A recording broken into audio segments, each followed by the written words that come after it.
नाजरीन, मैं हूं कुर्बान बलोच।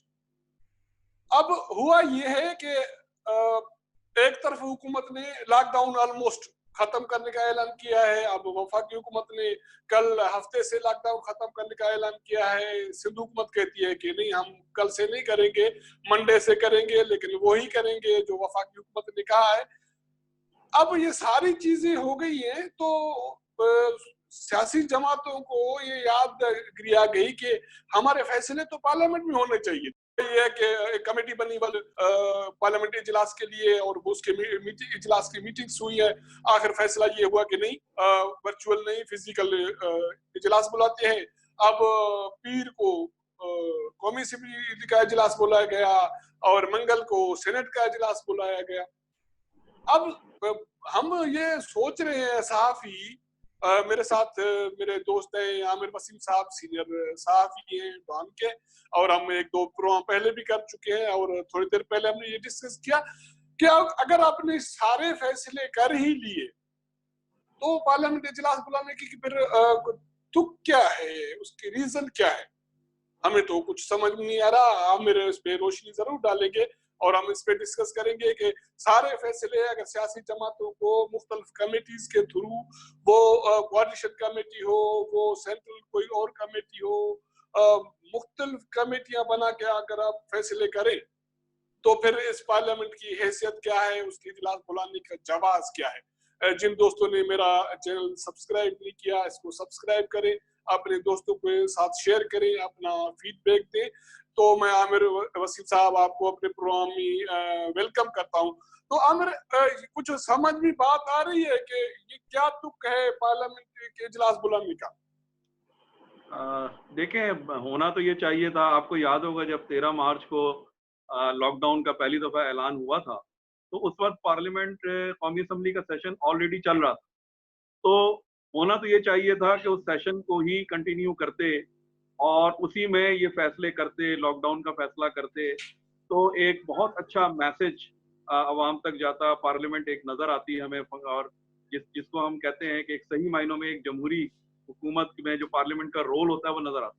लेकिन हमने देखा बदकिस्मती से ऑलरेडी असेंबली चल रही थी, उसको खत्म कर दिया गया इजलास, और उसके बाद फिर नेशनल कोऑर्डिनेशन कमेटी, फिर एनसीओसी, फिर पता नहीं कौन कौन सी कमेटी, और उसके बाद तमाम हमारे सामने आए, जिसमें सिंध हुकूमत और मरकज की जो टसल आपस में चलती रही वो भी हमारे सामने है। और इस पूरे तकरीबन अब 1.5 महीने से ज्यादा हो चुका है, हमें पार्लियामेंट का कोई रोल नजर नहीं आया।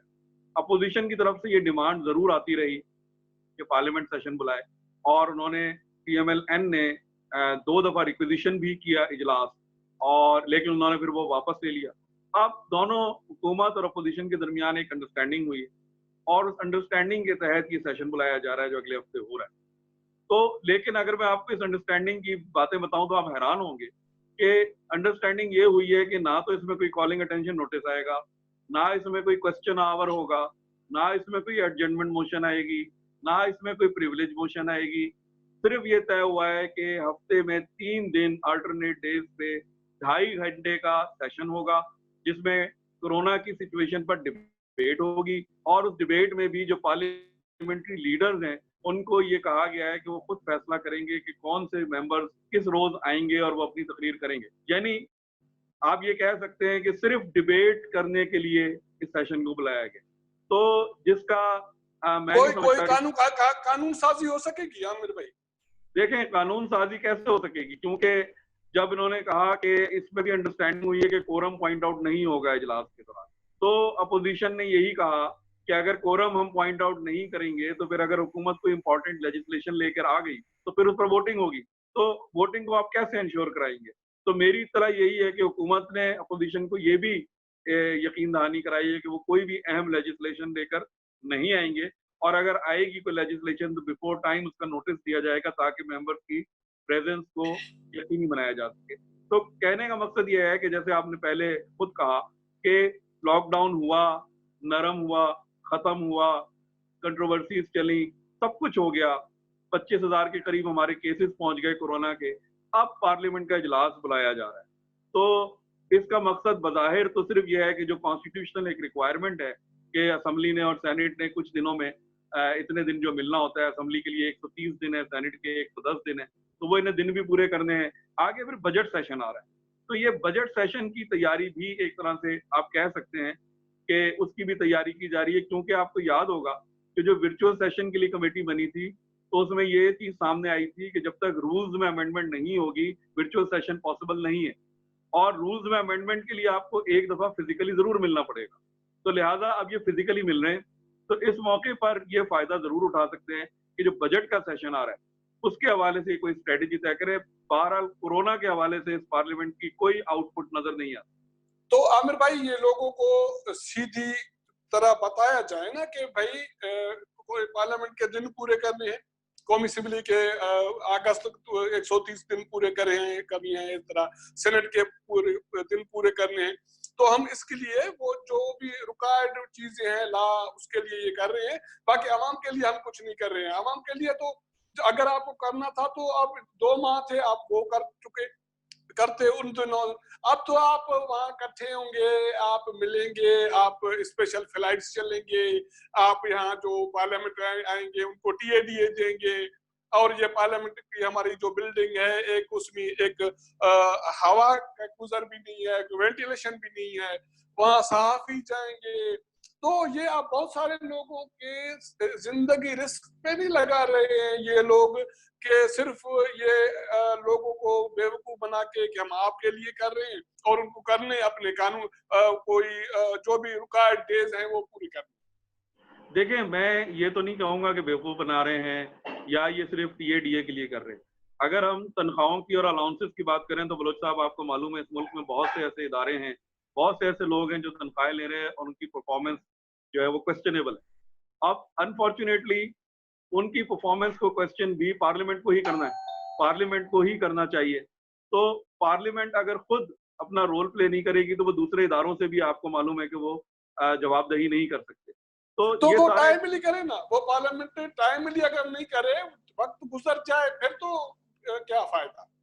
जी बिल्कुल, जैसे मैंने पहले कहा कि जब इजलास ऑलरेडी चल रहा था, लकीली चल रहा था, खुशकिस्मती से चल रहा था जिस वक्त ये सारा इशू उठा, तो इनको चलाते रहना चाहिए। और अगर आप दुनिया में एग्जांपल्स देखें तो दुनिया में पार्लियामेंट जो है वो उसके बाद भी काम करती रही है, और उन ममालिक में भी पार्लियामेंट काम करती रही है जहां पर कोरोना का बहुत ज्यादा इम्पैक्ट रहा है, हमारे मुल्क से ज्यादा जहां पर इम्पैक्ट रहा, तो वहां पर पार्लियामेंट काम करती रही है। बरतानिया में पार्लियामेंट काम करती रही है, कनाडा में पार्लियामेंट काम करती रही है।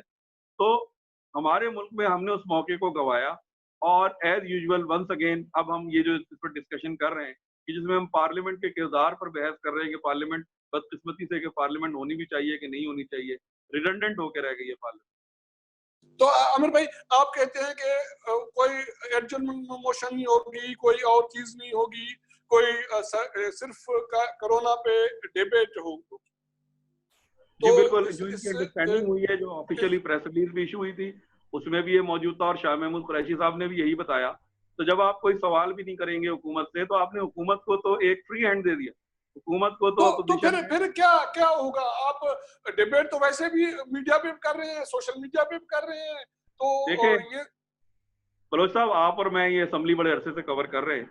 अनफॉर्चुनेटली इस असेंबली में हमने यही देखा कि जिस तरह कॉलेज के जमाने में डिबेट हुआ करती थी कि एक अपोजिशन का मेंबर डिबेट करता है किसी भी इशू के हक में, फिर उसके खिलाफ एक तकरीर होती है दूसरी साइड से, तो हमने तो यही देखा कि इधर वो ख्वाजा तकरीरी आसिफ मुकाबला, तो जैसे तकरीरी मुकाबले होते थे। डिबेट डिक्लेमेशन कॉन्टेस्ट की तरह कि एक ख्वाजा आसिफ ने तकरीर की, उधर से मुराद सईद ने जवाब दे दिया, इधर से शाहिद खाकान अब्बासी ने दी, उधर से अली मोहम्मद खान खड़े हो गए, तो इधर से बिलावल खड़े ने जवाब दिया, उधर से असद उमर खड़े हो गए। तो इस तरह की डिबेट हम देखते आ रहे हैं, और मेरा ये ख्याल है कि जो अगले पूरा हफ्ते में जो 3 दिन सेशन होगा उसमें भी हम यही देखेंगे। तो इस डिबेट का मैं नहीं समझता कि कोई भी इसका कोई हासिल होगा अवाम के लिए या मुल्क के लिए कोई बेनिफिट होगा। ये जरूर पार्लियामेंट को हम फंक्शनिंग जरूर दिखा सकेंगे कि हाँ जी हमारे मुल्क में एक पार्लियामेंट मौजूद। और वैसे भी आपको मालूम है कि हमारे मुल्क में जो खारजा पॉलिसी है, हमारी जो दाखिला पॉलिसी है, हमारे जो अहम इश्यूज हैं, उनके फैसले पहले भी पार्लियामेंट में नहीं हो रहे थे, लेकिन इस कोरोना क्राइसिस के दौरान ये चीज ज्यादा उभर कर सामने आ गई।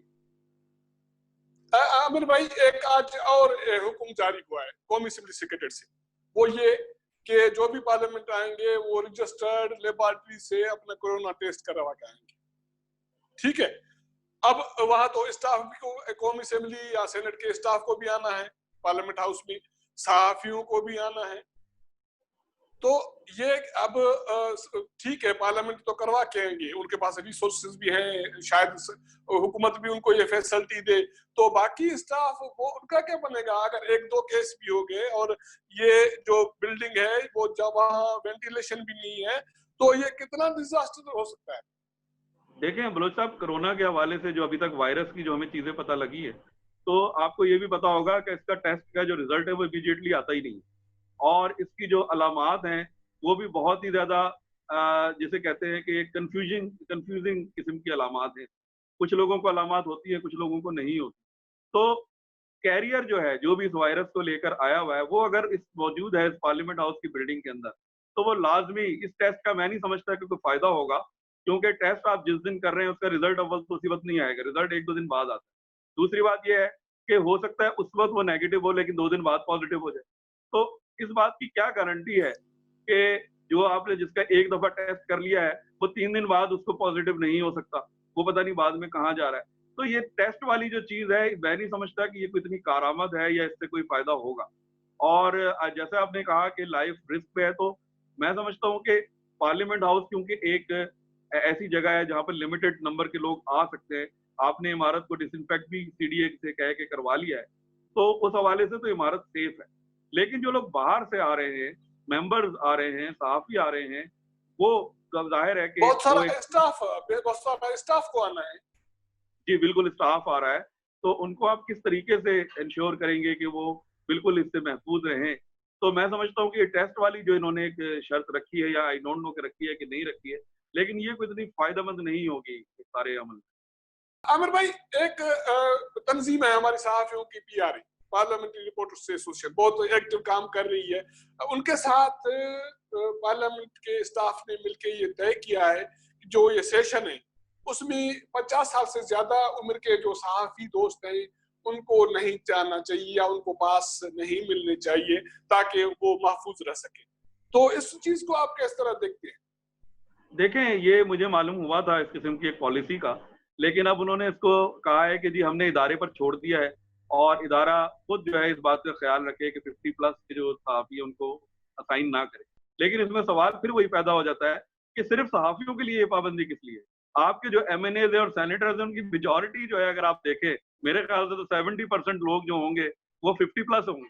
तो उनके लिए भी फिर ये पाबंदी आप लगाएं, असेंबली के सेक्रेटेरिएट स्टाफ के लिए भी पाबंदी लगाएं, तो फिर जर्नलिस्ट के लिए भी लगा दें। सबके लिए एक जैसा रूल होना चाहिए।